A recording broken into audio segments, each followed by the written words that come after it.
Today is the first day where I feel like I'm actually losing my mind. Do you think you'll remember it forever? Like the way, people are like, I know exactly where I was when this thing happened. You'll be like 10 years from now, I know the exact day I started losing my fucking mind. Right. It's day 20. Where are we at now? Yeah. I woke up this morning and I was like, it's like a weird fucked up version of Groundhog Day. 21 fucking days.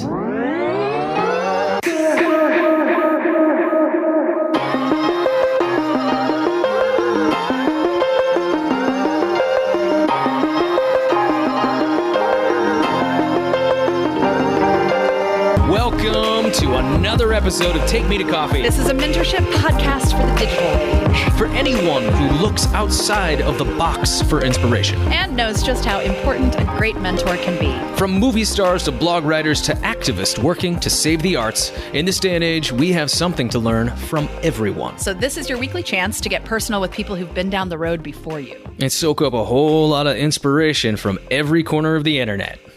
I was thinking today about put this timeline in your head. 1 year ago, we started recording our first test episodes. Like this week or last week, I think. So that was a year ago. And when we started doing the podcast, when we started just 1 year ago, we're like, you know what? We're going to have a coffee date at the top of every episode. One, so that the people who listen to the podcast can get to know, Andrew and I. And Andrew and I have been living in a different city because you were in Chicago and Hamilton for 2 years. So it was like our chance to catch up, right? Like a legitimate chance to catch up. Right. And then even when you got back, which was that January? Is that right? Yeah, early January. Even in January, like when we're here, we're busy, we're working, we never see each other very rarely. And so it was still that chance. But now it's like, we were saying this the other day. Forced isolation has caused us. We're literally talking to each other more than anybody else. It's really fucking crazy. It's crazy.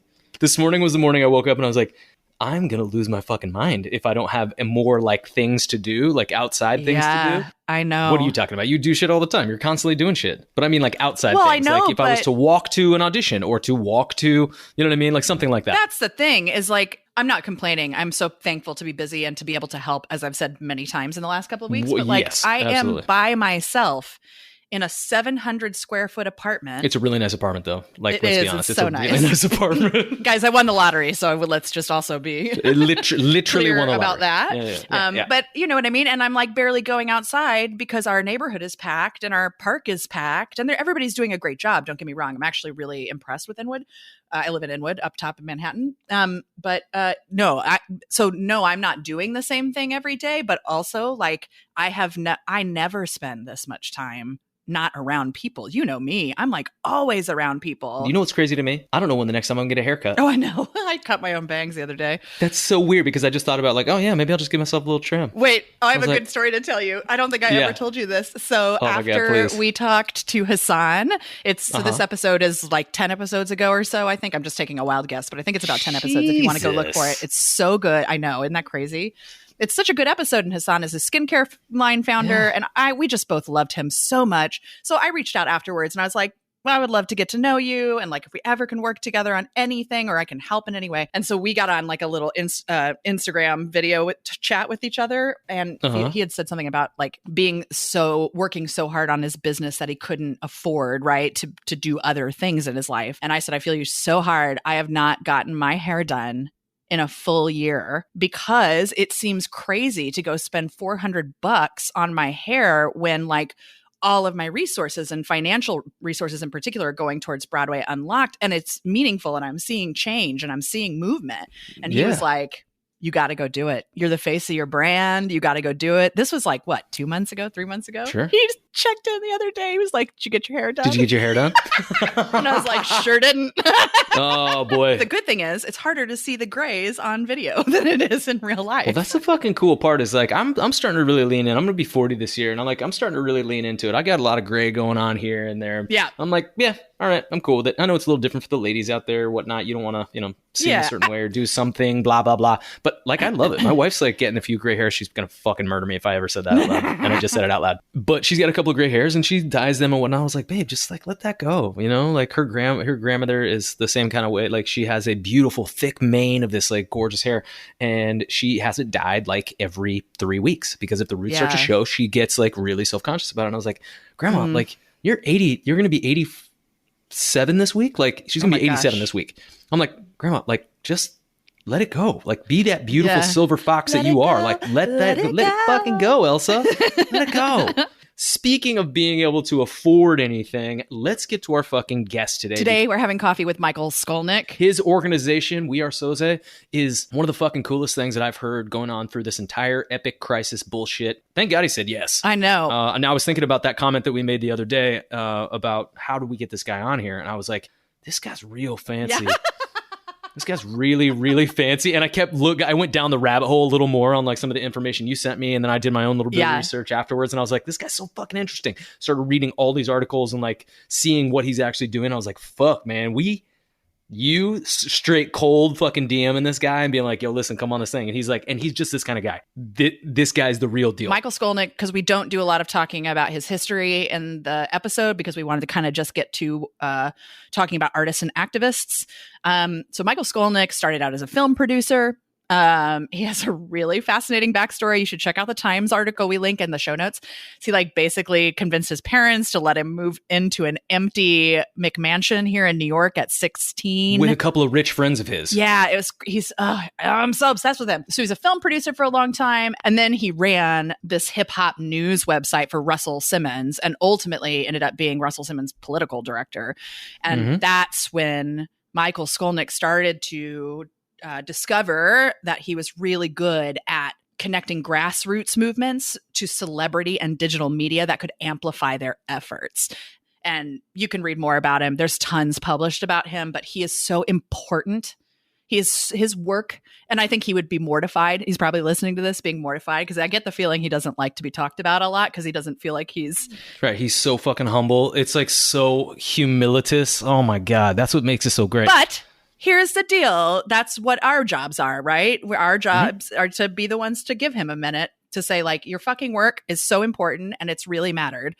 So, yeah, I think you're right, Andrew. The fact that he gave us an hour of his time, like total fucking strangers. He'd never heard of our podcast. Yeah. He'd never heard of us. This conversation we are about to have with him is one of I feel really, really privileged to have had it. I mean, again, the way that he talks and the gravity that he brings to over glaring systematic problems that we have in this society, but also the impact that artists make on this society. I think that the thing that has really like lifted my heart and my faith in humanity as a result of getting to know Michael a little bit and his work this week, the arts we are in the midst of a actual massive crisis, and it matters because the arts change hearts and minds. They shift culture. They drive economies.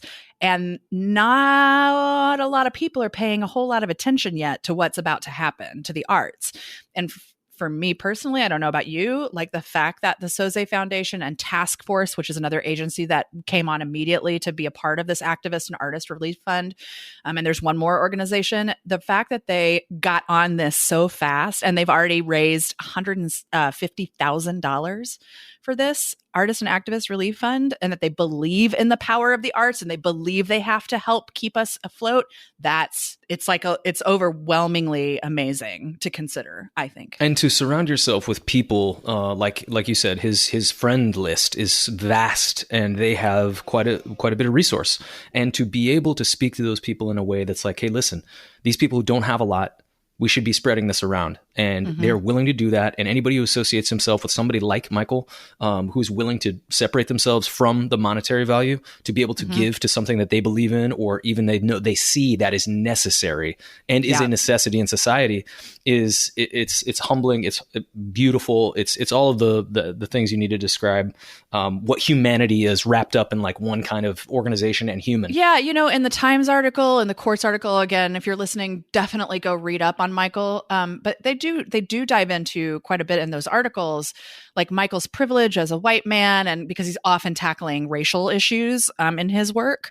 And I was just thinking, listening to what you were saying, that this is such an extraordinary way to use his privilege when Michael says, to your point, to his network, this is important, you must give, because of the work he's done, because he has such a strong history of work and is so eloquent and widely published.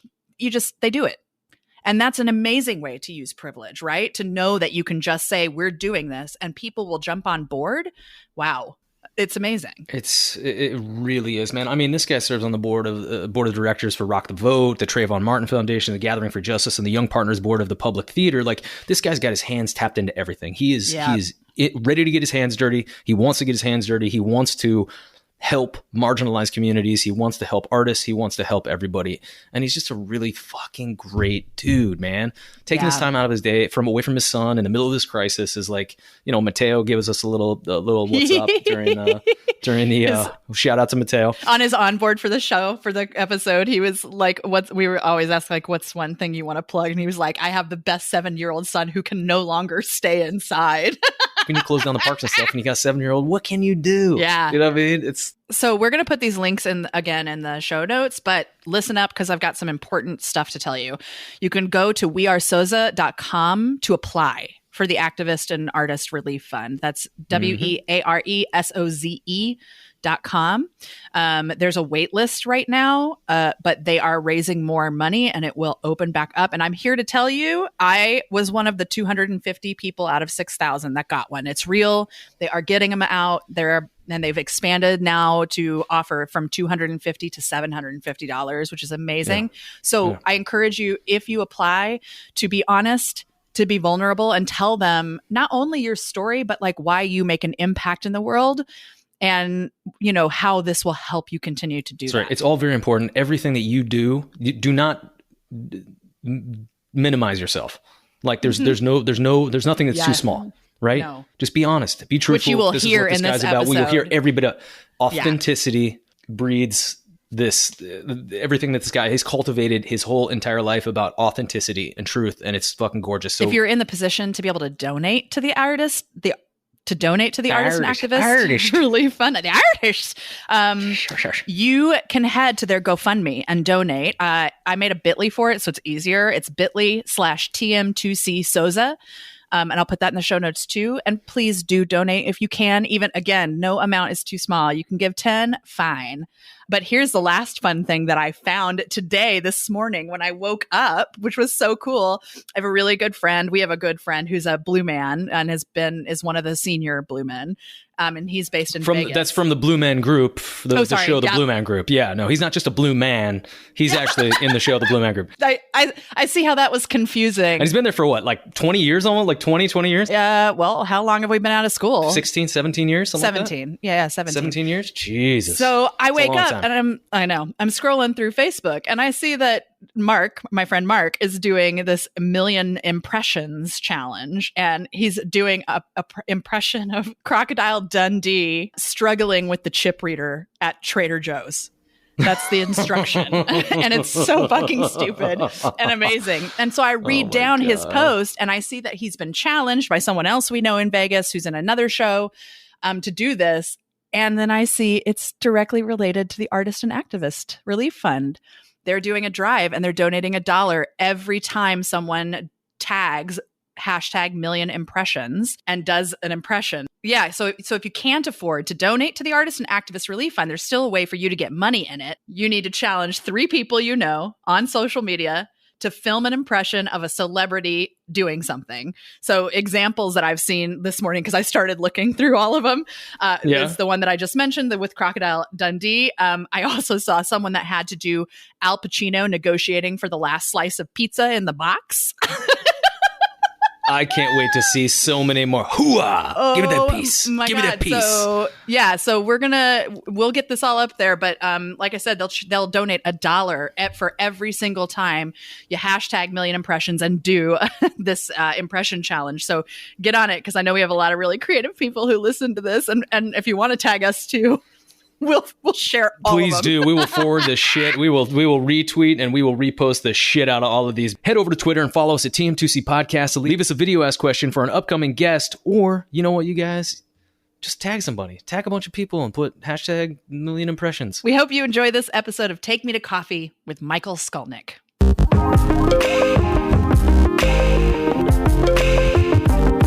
Oh my God, thank you so much for taking time to talk to us today. Have some coffee. I think that all we have is time at this point.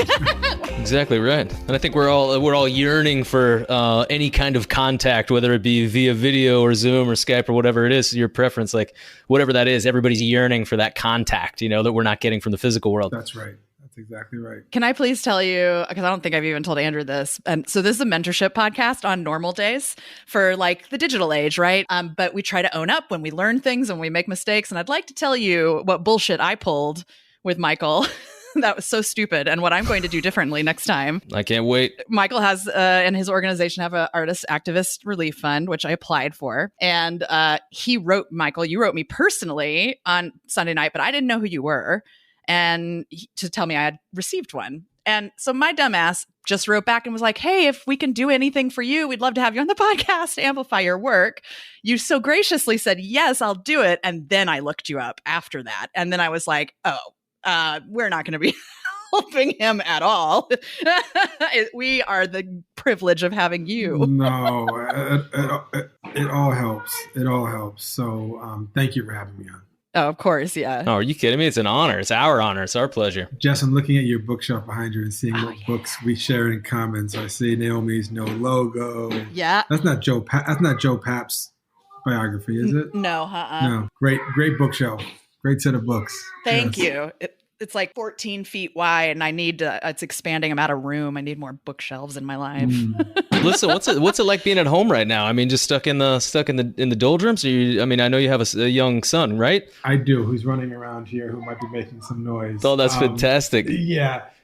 We actually left the city on Friday and went up to my parents' house in Westchester.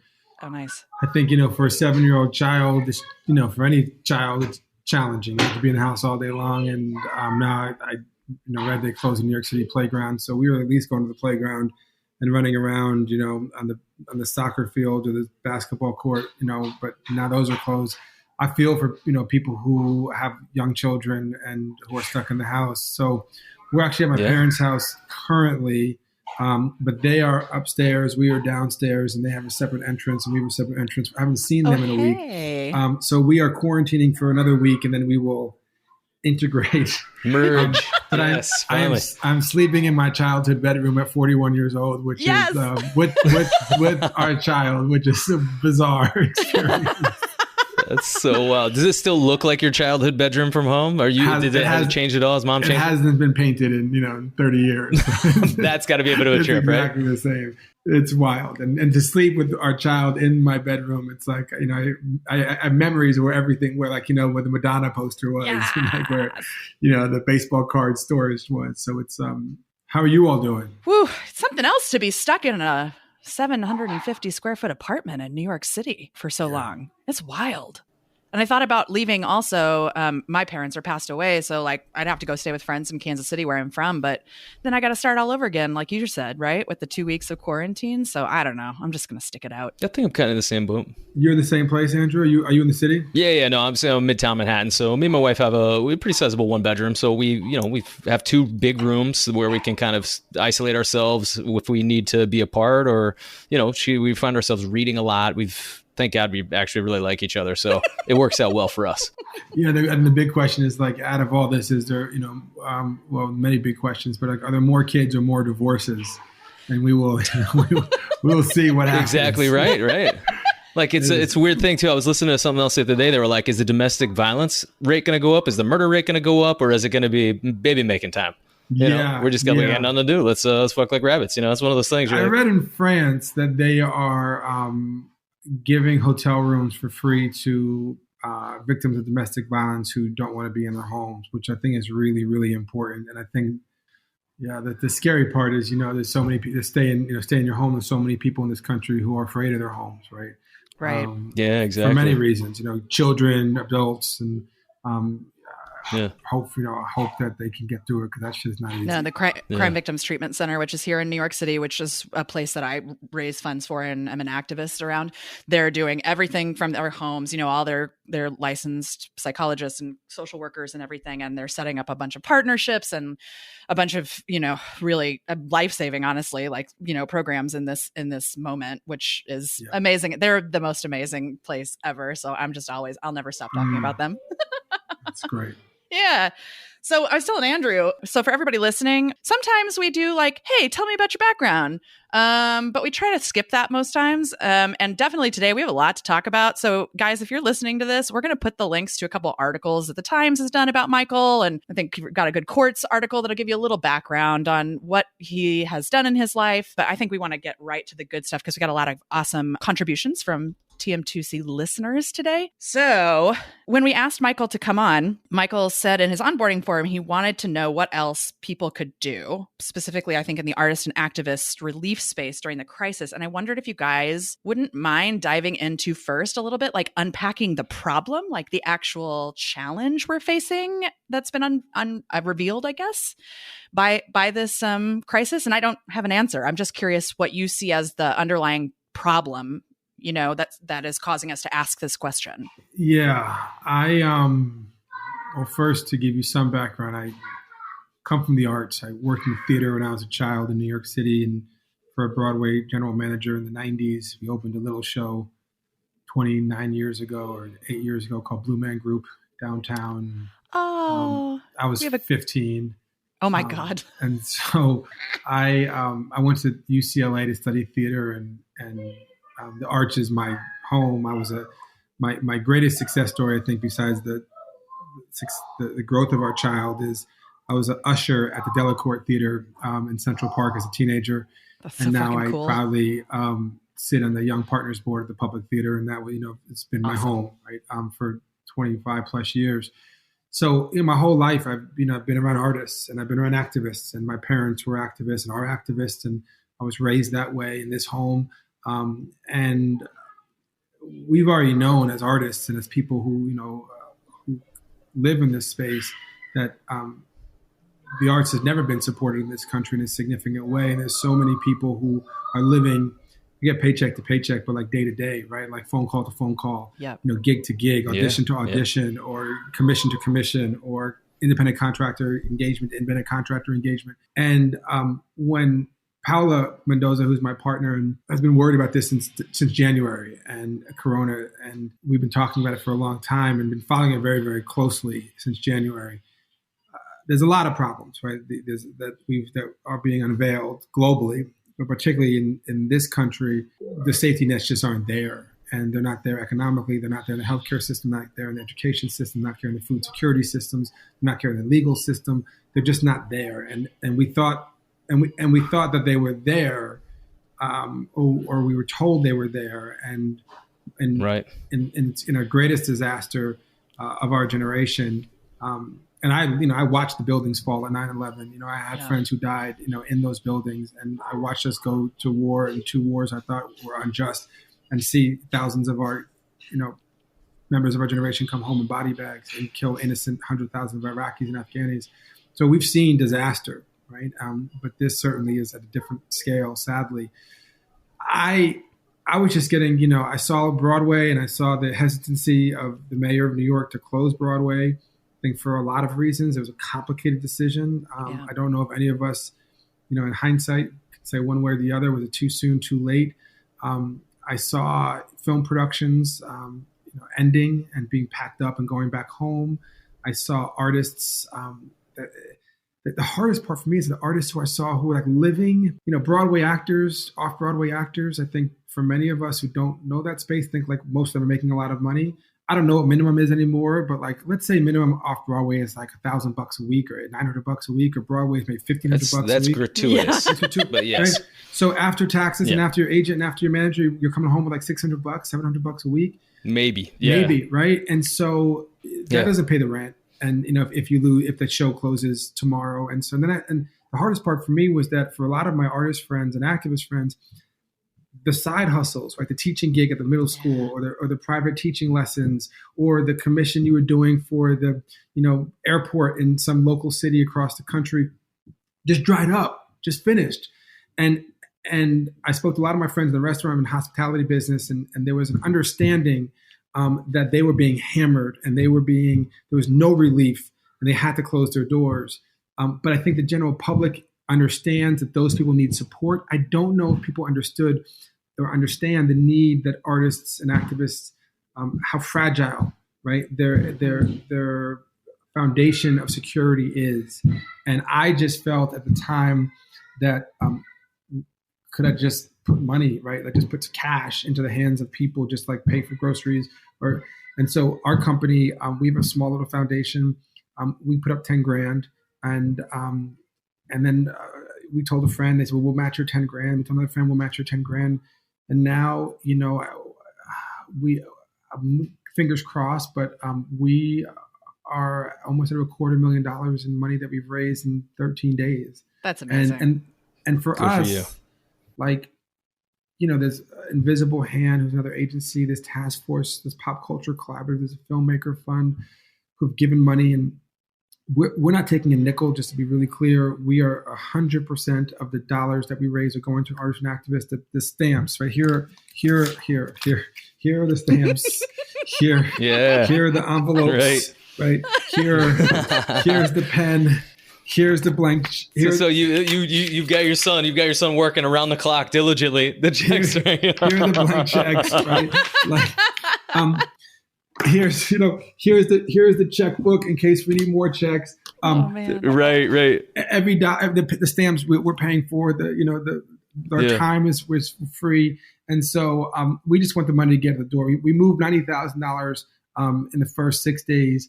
We'll move another $90,000 tomorrow, on Friday tomorrow, and we just PayPal and Venmo and Cash App and checks.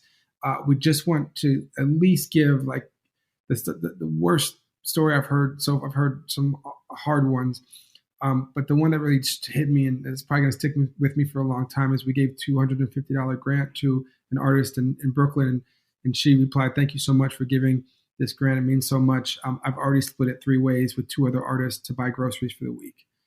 And that, Jess and Andrew, I mean, this is the world you live in. As artists, that's who we are, right? We are compassionate human beings. We are community driven. We take care of each other, and that kind of beauty. Another artist who is one of my favorite poets in the world, he's like, I'm going to take that money and I'm going to buy food at the local restaurant for the hospital workers. And even though he needs food and he needs to take care of his family. So I know it's not a lot. I know we don't need it. We don't need a pat on the back. We don't need thank yous. We just want to get money as quickly as we possibly can to artists and activists. So at least maybe they can get to that government check and maybe get through the month of April, and then have some like some breath to look at May and say, okay, how can I make this work? Right. I'm glad you mentioned the fragility angle. I'm so excited we can discuss this, because I just kind of can't get my brain around it. So in a lot of my work, I tend to be looking at the entire theater industry, particularly outside of New York, right? Like the arts and the way it propels economies, local economies and all that stuff. And of course, like a component of this is all of these small theaters around the country. The process has always been, even before this happened, hey, artist, you're real passionate and you make incredible things. Come and move into this underdeveloped neighborhood, turn it around for no money, no health insurance, and then get the fuck out. We're going to raise the rent.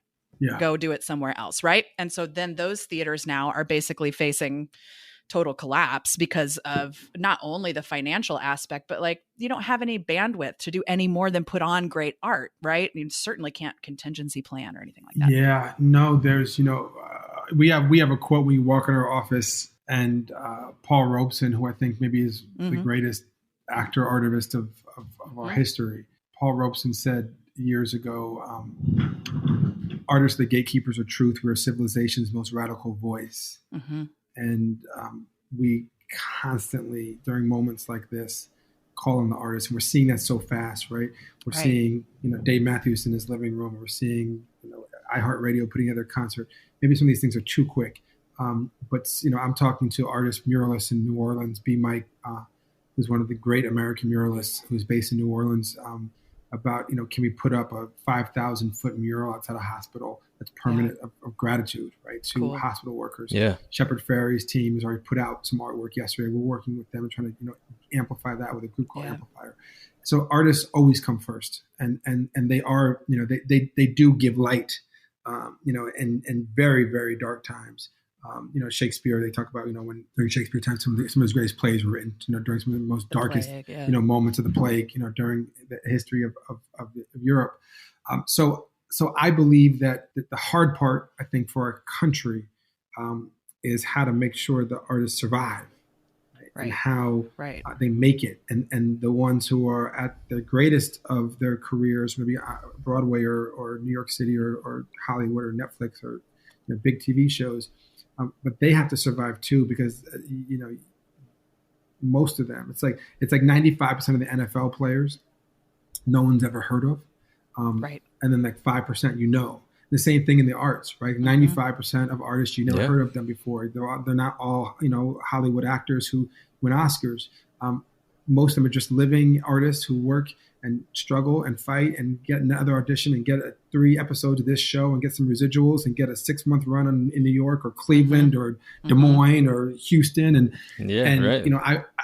But we need them, right? And the activists, right? They're so deeply connected because they're a reflection of each other. Like, we need them to survive. In this country, like they're so easily thought of as expendable. Germany's already released a $500 million fund to support the artists. And now, like some states, California did, some cities, San Francisco, Seattle, I think New York might have done something, but there's still like $1 million for, 60,000 artists. Oh my God, right. We have 6,148 applications for $250 grants. And we stopped on Saturday and did a waiting list. And we have 1,300 people who still want to put their name on a waiting list. Oh boy. After 6,000 applications. This is devastating. And then how do the institutions return? And how do the large and small institutions return? It's going to take a long time. I'm committed to it. And I will do everything I possibly can. I'll beg as much as I can to bring more money from people who I know who have it. But people who do have it, this is the time to give. Like, this is the moment to deplete your foundation or sunset. Instead of 10 years, sunset it in 7 or sunset it in 5. I hope we never see a moment like this again. But we have to respond in this moment in a significant way and take care of those who do give us hope and who do give us light and who do give us, joy and who do give us laughter. I sit every single night at 11 o'clock. I take a little mezcal, sit in front of my computer, and I watch live music. I watched Florence and the Machine and Lollapalooza in Brazil. I watched Mumford & Sons last night in Germany. I watched Dave Matthews 2 nights ago.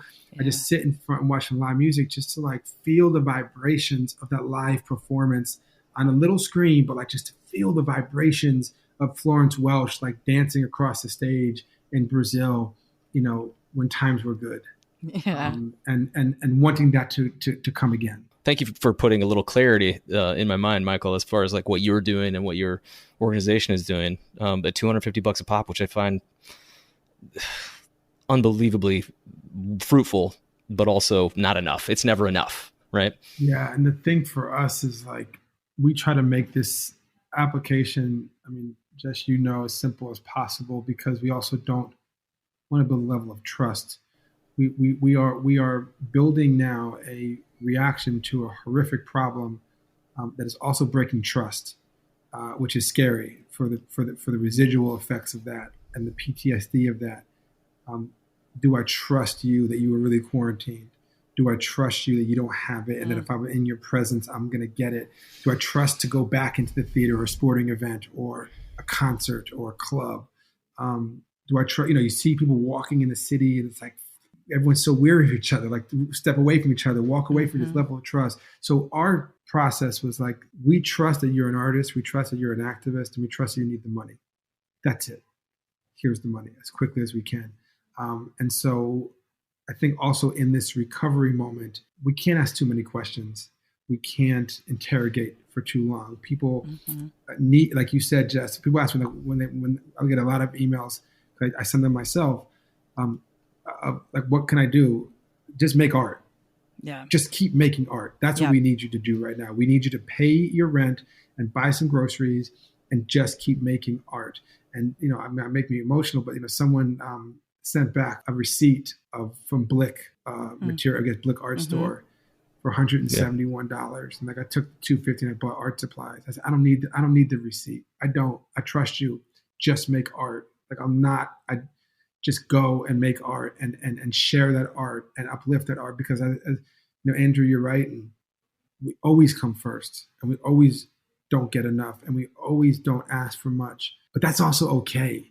That's why our hearts are, that's why the gifts that you all have and the gifts that so many artists have is so beautiful, because the heart is open just to give. And in this moment, it's like, painful as it is, how do we just keep opening that heart as much as we possibly can and let out whatever, whether it's pain, whether it's fear, whether it's sorrow, whether it's joy, whether it's happiness, whether it's dancing with D Nice at Club Quarantine on Saturday night, or whether it's watching, Florence the Machine online, like, just open that heart. So beautiful. $250 doesn't sound like much, but like you were saying, the stories are so much more complex than that. And like, I know for me, I just lost, like you were talking about in the very beginning, right? In a day, lost much work. I can't wrap my brain around it.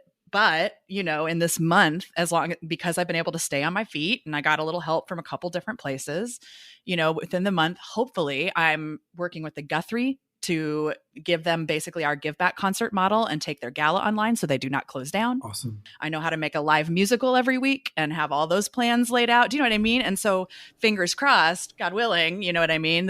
Within a month, I'll be donating that money right back to you to give to someone else that needs to stay on their feet, and I get the shit made. And it's a big deal. Like that $250, that's why I'm still sitting here making this podcast today. Do you know what I mean? It's a huge deal. It really is. And it's a great testament that you don't have to move and shake the entire earth to make a big difference, Yeah, we're just trying to do something. And what we're seeing now is, past 12 hours, I raised $55,000 from 3 people. The word is beginning to spread a little bit that people are beginning to hear about it and send me email. I got an email today. A friend of theirs wants to give $20,000. Awesome. Generosity inspires generosity. Yep. And absolutely. So hopefully, whoever can give anything, it's not just to us. I don't care where you give. I don't care if you give a hug to a person who just came out of the hospital and needs to feel healthy again. Anything that people can give right now, we need it. Yeah, and that brings up, I think, a great transition into some of these sort of audio messages we got. The question always for me is, the band-aiding is lovely and amazing and really needed, but like and it goes back to my original question, how do we start changing the underlying problem that gets us here? Because pandemics will always happen and there will always be arts crises. And so on your behalf, Michael, we asked everybody in our social media, your question, which is, what else can we do in this moment? And a lot of it was not surprisingly, actually, future facing. So let's go to one of the submissions. Hey, TM2C podcast and Michael. My name is Jermaine Blackwell. I am a creative professional who currently lives in New York City. I saw your question on Instagram and I thought I would reply. I think with the hard reset that the world is currently experiencing, this is a great opportunity for not only inclusion, but equity. This is the time for people of means and privilege, the gatekeepers, to use their position in life to help amplify not only the artist, but the other advocates and fire starters of the world that often find their work pilfered or simply dismissed by the dominant culture. People of color, especially women of color and queer people of color, understand the world in a way that most people of means and privilege couldn't even fathom. And until those gatekeepers not only understand but move into action, the world will continue to get what it's gotten. Never forget, ally is a verb. Thank you so much, and I really do look forward to seeing what you do next. This is pretty resonant with a lot of stuff I read about you, Michael, I think, right? Ally versus advocate and all of that good stuff. Yeah, Jermaine, I appreciate the perspective. Our company, the Soze Agency, we have 3 core values: compassion, authenticity, and equity. And so I am giving the company away over the course of 7 years. I've given 68% of the company to the workers over the course of the first 4 years. And every year I give equal amount, and then I'm out, particularly to build equity for women and people of color in particular. So certainly I agree with you, Jermaine, wholeheartedly. I think the one thing that's, I can get very political and unapologetically political. Please do. Yes. Yeah. I think there is a division in this country for centuries around how federal government should work and how the state government should work. And in this moment, the federal government has failed and is failing. And state governments are doing the absolute best they can with limited amount of resources, considering how much federal income tax you pay compared to how much state income tax you pay. So you know how much money is going to the feds and how much money is going to the state or the city, in New York City as an example. And the disproportion of a percentage of amount of money you pay for state income tax versus federal income tax is almost double or triple in some states. And in some states, zero. So the federal government is failing and has failed. The challenge is that we are seeing a despicable representation of the haves and the have-nots, and a human being in the White House who is saying that you take care of yourselves and we're here for backup. Well, the backup hasn't shown up yet, and the backup is not a 1,000-person hospital bed on the harbor of New York City. That is not. While I respect and thank the men and women of the armed services for providing that support, that is not nearly the support that is needed to fix this problem. The challenge is that if you look at Hurricane Katrina and President Bush was defined by that moment as failing in that moment, and FEMA failing in that moment to protect and save the American citizen who was dying, literally dying before our eyes on top of their houses, begging and yelling for help, and the federal government failing at that moment. This is the greater catastrophe. Sadly, we don't want to play one against another, but sadly, we're seeing more deaths in this than we did in Katrina. And the federal government is saying, you're on your own, states and cities, call us if you need us.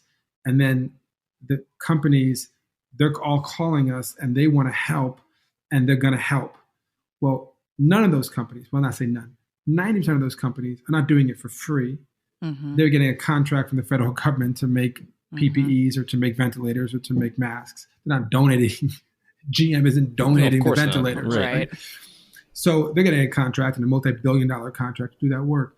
So we're seeing this system of the haves and the have-nots play out, where you had 6.6 million people applied for unemployment this week, 3.3 million applied last week. It's 9.9 million Americans. They're estimating 43 million Americans a month will apply for unemployment.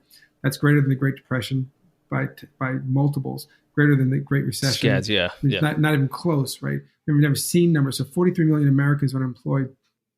It will maybe unemployed because of this. And the federal government says, here's $1,200. And here's 400 or 4,000 ventilators. And good luck. And we're doing a great job. My fear in what Jermaine is raising on the equity piece is that our healthcare system is broken. Whether you like Medicare for all, or whether you like Bernie or like Biden, who are we going to vote for in the primaries? If there's still a primary in your state, it's pretty evident that the healthcare system is broken. I should not have to worry about getting a test for corona if I can't afford it, or if I'm undocumented, or if I don't have insurance. I shouldn't have to worry about getting corona tested for corona, and people are worried about that. In every other country in the world, including third world nations, they are testing as many citizens as who want to test. That's not happening here. And that is the problem, right? That people Donald Trump resisted testing and to reduce the numbers so Wall Street wouldn't collapse. And that's why we are seeing 5,000 people from yesterday to today to test positive, because now we're finally testing, and not even enough people, but some people. Right. When I think of problems, I don't think of individuals as the problem. I think of as the system as the problem, and healthcare and education, criminal justice, and so on. We have a systemic wealth gap in this country that is perpetuated by race, that's perpetuated by sexism, that's perpetuated by ethnocentrism, and that is leaving a tremendous amount of people behind right now. What do you do with 43 million people who are unemployed? We already have food lines and bread lines like we did in the 30s during the Great Depression. We'll see those extend far beyond anything we've ever seen in this country. They just haven't hit yet, but they're going to hit in the next 2-3 weeks. Yeah. And it's going to be painful. We might run out of money to pay for unemployment, so I don't know how that system is going to stand up. And then the big problem is the credit card, the student loan, and the housing markets. How do they? No one's paying their student loans. No one's paying their credit card bills, and no one's going to pay their rent. So how do those institutions and how do those systems stay afloat? They're going to come crashing to a halt. And then I speak to my friends on the landlord side, of the building owner side. They're going to go to the banks. They're going to say, we can't pay you because we're not getting paid rent. And the banks are going to repossess a building or a home that nobody wants or no one wants to pay rent in. Right. So we're in for a long run. I think the ultimate solution is to get these jokers out of Washington and bring in some professionals who know what they're doing and who can make some much more tougher decisions from a federal perspective. That's the beginning of this. And sadly, we have to wait, 6 months or 7 months for that to happen. 10 months, yeah, whatever it is, yeah. Too long. But Donald Trump has no idea what he is doing, like literally no idea. No, every day. I mean, every day you watch it. No idea. You watch him every day, just bungle and fumble and dither and blather and all the fucking words. Like he just literally is just making shit up every day. No idea. And you're just like, let the adults speak. Can you just let the adults speak, please? Because we're going through something here. If you ask Barack Obama or George Bush or Ronald Reagan, anybody else, how does the ventilator work? They could give you the answer.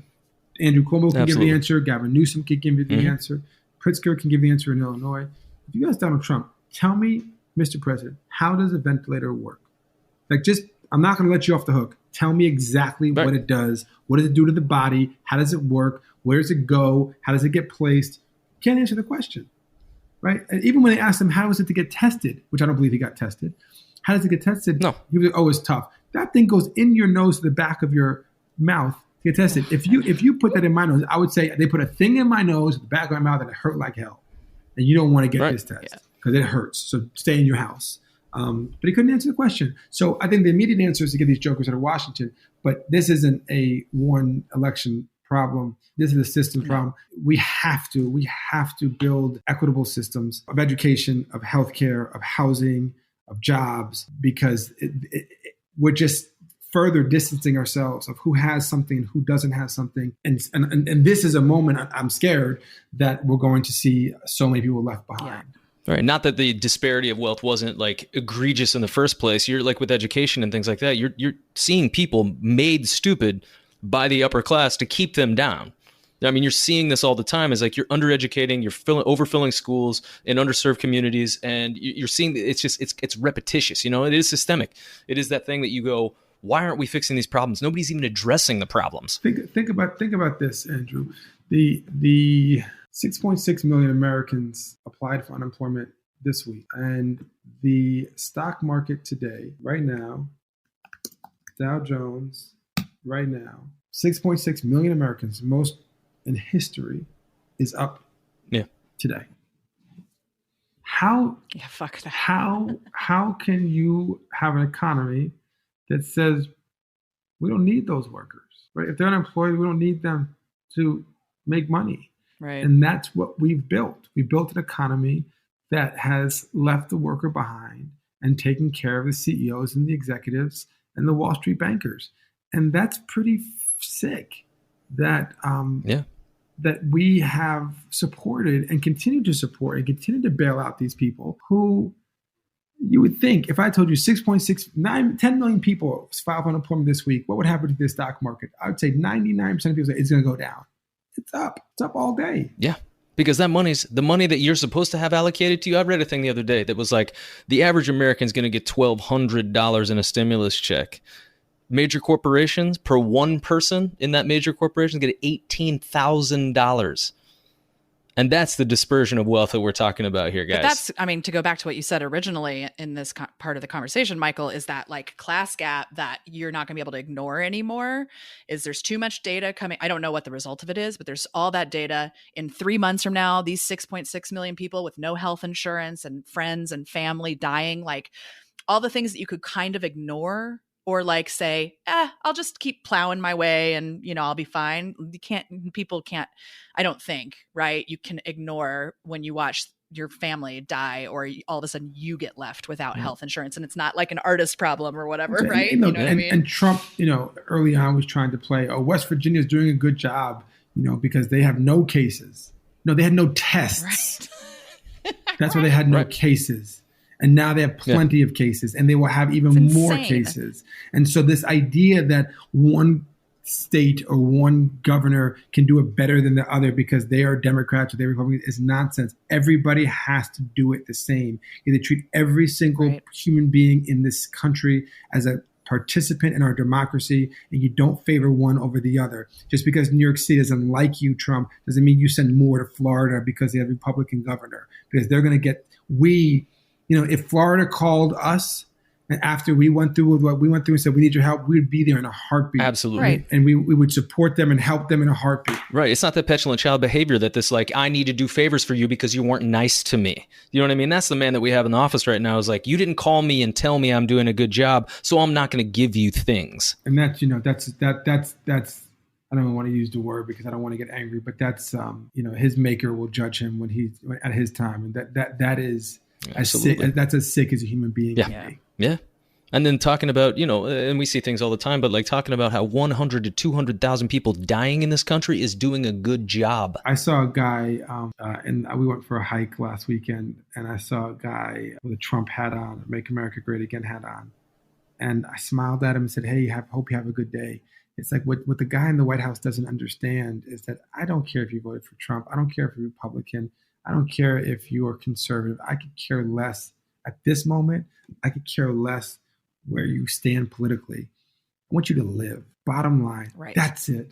I don't care if you hate me. I don't care if you love me. I don't care if you don't know who I am. I don't care if you follow me on Twitter. I just want you to live. And you can vote for whoever you want to vote for in November. But I don't believe that this current administration had the best interest of the American people from day one of this virus hitting our country. I don't think they wanted us to die. I don't want to be that cynical, but I don't believe they have the best interest of the citizens and the people who are living here and the undocumented people. I do not think that they had the best interest of us from day one. I think they're trying to hide this, prevent this, slow this down, to take care of Wall Street, because they thought that would be the thing that would save our economy and protect us. And what they didn't realize was that this virus could care less about your economy, care less about your job, care less about your race, care less about your gender, your sexual orientation, your zip code, your city, your home, your state. If it's going to get you, it's going to get you. And every single person in this country and in this world should have the adequate treatment to survive. That's it. Whether you're 80 years old or 8 years old. I don't want I see these stories of doctors having to make decisions of God, right? Having to decide who lives and who dies. That doctor should never have that decision to make. And someone said, oh, but this is like a war. I said, yeah, but that doctor didn't sign up for war. That doctor signed up for work in a hospital in a peaceful nation. Right. A doctor who signed up for war, who's a medic in war, they are trained differently to understand how to make those decisions. A doctor in an ER in Brooklyn or in Cleveland or in Toledo was not trained to make decisions of God in the same way a medic is trained in the military. And that's the burden we're putting on our healthcare providers. And that is really, really unfair. But it also comes back around to this systemic problem, and it's like showing the cracks in our facade, right? It's showing all the ugly people. It's showing you who's about humanity and who's about politics, who's about the player, who's about the dollar bill. You see those people, and you're starting to see them come out further and further and further away from the fold. And I think this is an interesting time to go on with your thing about systematic change. See the truth for what it is that this needs to change. We're built on it's a house of cards. Ultimately, the economy is not the strongest thing because it's built on the middle class worker, and you're alienating all of those people. And that's not even the what you would call poor people, the low class. That's not even that. I'm talking about middle class, $150,000 a year, which used to be an adequate paycheck, is poor. Those are our lower class citizens, and this is just exposing all of this disparity. And we just got to keep shining the magnifying glass and keep fingers crossed that humanity will thrive. Yeah, Americans are good. we're good people. People are good. I believe in human beings. I believe in this is a gut check moment for our nation of like how we're going to take care of each other. And it's hard because we're isolated and we're away from each other. But if you can just, find something to do in that isolation, to reach out to a friend, check in on them, or find a digital website that you can send a postcard to a hospital worker, or donate to a cause. Or my kid does a Zoom dance party every day with his class that he started with his first grade class, and they just dance from 4 to 4:30 every day.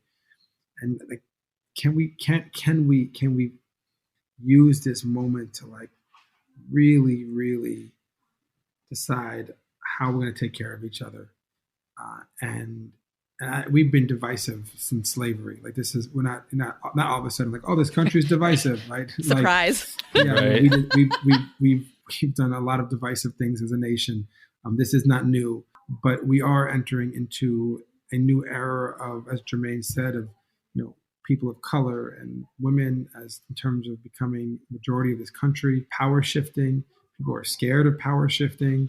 Now with this, even more power shifting, and people are holding on to power and money and $4 trillion and $6 trillion, moving massively, quickly. So I think as artists, just to sort of bring us back to where we began, like as artists, how do we just ground us in this moment and hold each other? Like we're gonna be okay. We're gonna lose a lot of people. It's gonna hurt, and we're gonna have to hold those people, right? In the work that we do. But our job is like to just bring the optimism and the hope and the pain and the sorrow, and just represent it in the most authentic ways possible so people can have something to push through. There's an amazing friend of mine, Valerie Carr, who is a Sikh woman who lost her uncle in the temple in Wisconsin. She texted me yesterday and she said, I need to talk to you. And she has this great speech. She gave a TED Talk, and she had this great speech where after Trump, when everyone was sort of like so upset and angry and didn't know what was going to happen to this country, she said, like childbirth, I don't want to quote her because she's so good, and she'll watch her TED Talk, Valerie Carr, Kaur. She says in childbirth, you have to push and breathe and push the canals of darkness to get out into the light. And even during that push, you still have to breathe, and you have to push out through the dark into the light.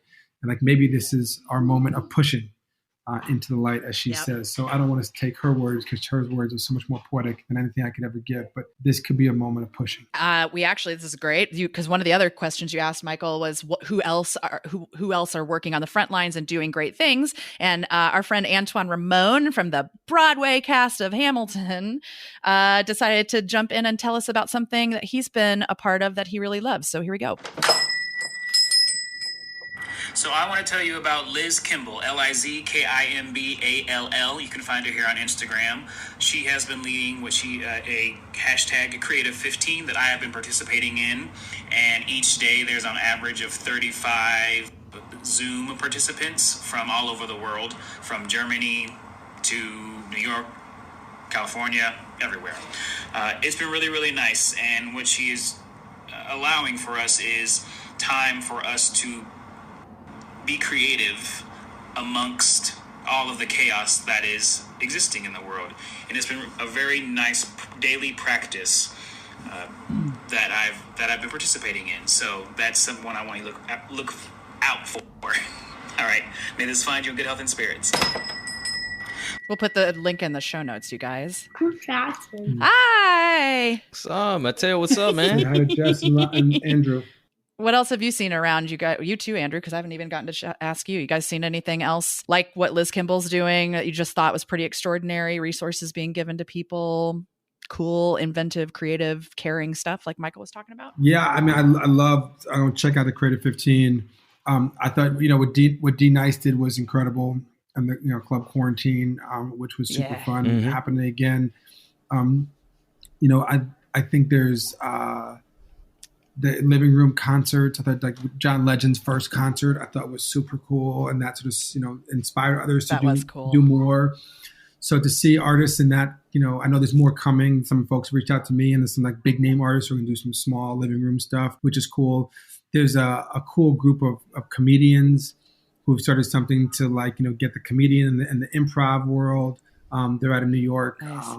And Lower East Side. So there's so much. There's an artist who I spoke to yesterday in California who's, donating, 5 of her pieces and giving the money to charity. I see a lot of visual artists donating pieces and doing that work. That's awesome. Yeah. So, we have a lot more to do. Andrew, have you seen anything that inspired you?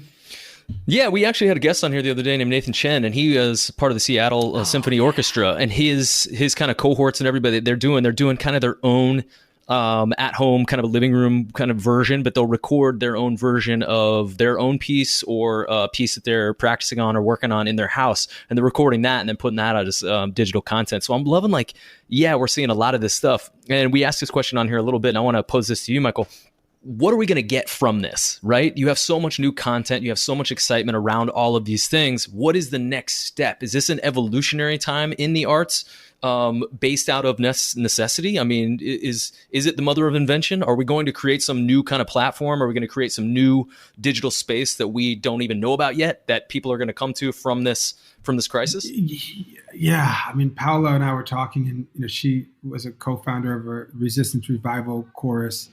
And they've been doing some cool stuff. We were talking about who's going to make new art and who's going to create new art. Yeah. I was talking to a friend of mine before this call. Challenge is the energy, right? And how do you have the mental strength to the news and the kids and the homeschool, and I got to take my kid outside to go play recess and all. It's nonstop, and the work and the jobs, and it's nonstop. And so who's turning it off and sitting in their studio and painting something? Who's on the piano and writing a new song or writing a new Hamilton? Right. Who's writing the new pop record? Who's writing the new play? Who's doing the new dance routine in their house and practicing with their friends, through Zoom or Google Hangouts? I do believe some of the greatest companies in the world have happened during recessions. Some of the greatest art is made during deep depression and during times of sadness. Some of the greatest art is made during great times of joy. I do think we will look back at this time as a reflection and say, wow, that was made in someone's basement at 9:00 at night. In their pajama pants. Right? Yeah. So I hope there's a beauty created and just authentic reflection of whatever this time is. Maybe it's not beauty, maybe it's pain. But just something that keeps us grounded in what's real and don't run away from it. We as artists don't run away from emotion. We're not afraid of it. We can channel it, right? We can take it and compartmentalize it and perform with it or use it or in our work or go to the therapist and talk to the therapist about it. Yeah. So I hope there's just an authentic reflection. I think the question about the future is a great segue to our very last question as we start to wrap this up. So I will turn it over to Julia. Hi, my name is Julia Johannes, and I'm an actress and a wildlife photographer. I have 2 questions for you. My first is, do you have any grant money set aside specifically for small theaters that cultivate a lot of new work? Companies like Prospect Theater Company, The Tank, Playwrights, theaters whose mission statements include fostering young and diverse writing talent. These writers are the future of the arts, so I feel that if we support them through this, the arts will have a future. My second question is more of a tangent question, but I'm curious if you have any thoughts. For activists, do you have any idea on how we can get people to pay attention and continue to care about the causes that we're fighting for when everyone's collective attention span is so consumed by the pandemic and the immediate survival needs for them and their families? For example, in the case of fighting against climate change, how do we get people to still make climate-conscious choices when their budgets are tight, and oftentimes the easier, more immediate answer goes against what we're fighting for? How do we convince them to still care? Thank you. Two of my chips. One is, yes, we're not just giving grants to individuals, but we're also getting applications from institutions or small institutions, from small theater companies, from small art studios, and definitely they're being considered. And I will look for, I think it was a Prospect Theater Company. And please, Julia, if you have not applied, send your info on the waiting list so we can see it. And anyone can apply at wearearsoze.com, wearesoze.com. You'll see on the top Artists and Activists Relief Fund. And if anyone wants to donate, you can also donate through that. There's a link there as well. We'll put the links up in the show notes, Thank guys. you. In terms of, and yes, they're critically important, Julia, the small institutions, the small theaters, the community classes for kids. And I grew up in that, right? And my kid grows up in that in Brooklyn. And I recognize the critical importance of those small organizations. In terms of how do we sustain this, or what happens to the larger sort of movements as we have this to worry about in budget, I think that the values is what's important, and the issues can be worked on if the values are right. I've traveled from the poorest countries in the world and met some of the happiest people. I've seen some of the poorest people on the planet do some of the most extraordinary things on the environment, on healthcare, on education, on food security. I think that when we have less, we need to get more creative. You know that when you're an independent filmmaker, or when you're a young playwright, or when you're a small acting company, you say, we got $700 to put on a play. We're going to do it. We're going to make we're going to make it happen because we love it and we believe in it. And so while I know that the economics of this matter and people are hurting, I do believe that when we have less, we can do more. And if our values are right, if we believe in empathy, we believe in compassion, if we believe in equity, if we believe in community, I believe that we can do more even during when times are tough. My grandfather lived through the Great Depression and would stand on line, and he's passed, but he would tell me when he was alive, he'd stand on line of the food distribution centers, and not have enough food to bring home, but would stop by his friend's house and drop off some food for his friend, and whatever he could give, he would share. And we're going to have to build a stronger sharing economy where if we have something, we share, and we are in community with each other. So if we have a little extra, we pass it on. And that's what we try to do with this fund. We had a little extra, we try to pass it on, and then inspired others who had a little extra to pass it on. There are plenty of people in this country who still have a little extra that can pass it on. And don't ask for anything in return. Don't ask for a thank you. Don't ask for a hug. Don't ask for a sense of gratitude. Just do it out of the goodness of your heart because it makes you feel good, not because what you get back in return. So yes, I believe that we can fight climate change. And yes, I believe that we can fight gender inequities and racial inequities and education inequities, even when we have less. I hope that we don't turn against each other because we're fighting for smaller amounts of things than we were getting in the past. Let's just dig deep and try to share what we have and get through it. And then when we get through it, we can go back to theater and go back to the concerts and go back to the sporting events and the clubs and give each other a deep hug because we miss those. Right? It's going to be the fucking best day in New York City. You know, the first day of spring when like everybody goes out in their dresses and their shorts and like it's the most magical. That day when we can come out of our apartments is going to be hopefully the best. I can't wait. Right. Hugs. And I'm going outside and take my kid for a walk. But I appreciate you both. Amazing. Yeah, man. Absolutely. Thank you very much. We appreciate your work. We appreciate your mind, man. Thank you very much. Yeah. Likewise. Thank you all. Absolutely. Be safe. You will. Stay safe out there, right? Bye you now. too.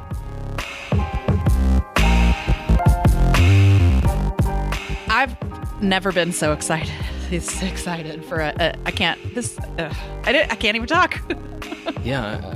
I can't even talk. I can't believe he said yes, first of all. I can't believe my dumbass was like, I don't know who you are, but you look amazing and you're doing this cool thing. Come on our podcast. And this guy was like, yes, with everything he's done in his life. And it just lived up to every expectation I had. I, on the other hand, am of a different camp than you are. I'm not surprised really? that he. I am not on. I don't think that I'm amazed that he came on. People want to get on here. They don't want to bullshit about the same old stuff. I don't want to tell you my story. I want to tell you what about change. I want to tell you how to change the game. And you can read about Michael Skolnik. Like he's a fucking prolific activist. He's a change maker. He's a fucking brilliant human being. And to hear this man talk is, and I say eloquent, but he is a leader. It is like listening to somebody you want to follow and you just want to chat with all day long. Talk. Yet another theater person, again, too, by the way, right? Totally from the theater.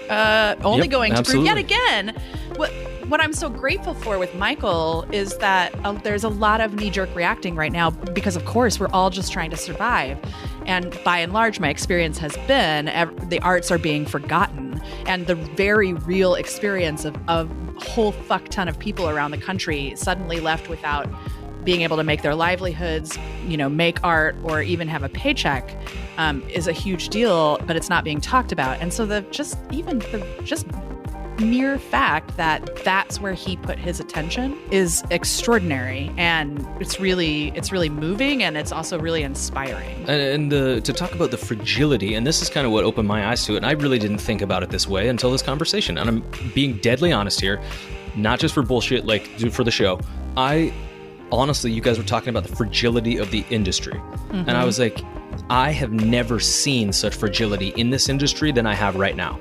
Because when the rest of the cookie starts to crumble and you start to see the cracks, as we discussed, if you start to see the facade, the first people to go are your industry workers, they're your artists, they're the people you fucking marginalize in your entertainment, right? So you're like, you take for them for granted by watching them on television. You're like, oh my God, you're making tons of money, you're doing these things. You go to a Broadway show, you pay your $70 to $500 a seat, and you sit there and you go, boom, boom, boom. You're worried about yourself. I get that.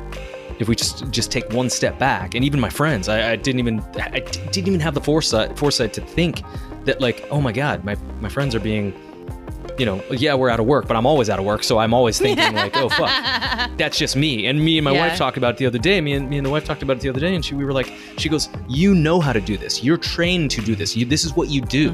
I went into a world of consistency and normalcy and get a weekly paycheck. We know as artists how to survive. This is different. There's no opportunity. That's the problem. So making your own stuff and getting it out there just to have a release is a beautiful, beautiful thing. And you need to keep doing that. And thank God people like Michael are out there giving some small pittance to the community to be able to, carry these people through this difficult time. And let's take something he said as a mantra, not a small pittance. We can do more with less. That he said that, and that struck me so deeply, because I think that is at the base of being an artist and a creator, right? It's sort of that thing that Anne Bogart always talks about, that like we need fences and restrictions, and we need to destroy the thing we made and start all over again. And that 250 is the perfect example of we can do more with less, right? Absolutely. Guys, please do not forget to follow at Michael Skolnik. That is Skolnik. Follow him, and wearesoze.com to get on the waiting list for the Artist and Activist Relief Fund. This is a brilliant organization. You guys go on there. I know there's a bit of a waiting list, but they are doing their best to get all of these things to you, for you.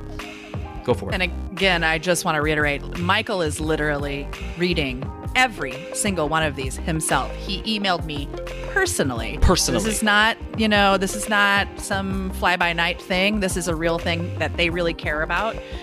Yes. And I have no doubt, based on what he said, that they are going to have more money pretty quickly, and so that they'll be able to open up that waiting list. So get on over there. Humanity at its finest. Head to Twitter and follow TM2C Podcast. That's us, to ask your questions for our upcoming guests. We're going to keep booking amazing people to come on this podcast, people who are doing incredible things in this incredibly shitty time, so that we all together can have a little bright spot in our days. And if you know someone like that, tell us about it. You know what? That's it for this episode of Take Me to Coffee with Michael Skolnik. And you know what? Now it's your turn. 1, check out new episodes every Tuesday on your favorite podcasting platform. 2, for special bonus content, including being able to see Michael's son Mateo jump up and say hi to us, join our coffee club over at Patreon, www.patreon.com/TM2C podcast. Your contribution helps us to continue to make this podcast for you, with you, and completely ad-free. No one tells us what to do. God damn it. Oh. No, they don't tell you what to do, especially when you're crawling all over them. 3, download these episodes and leave us a review so we can emerge from the deep, dark corners of this systematically wrong and horrible podcast swamp. Oh, boy.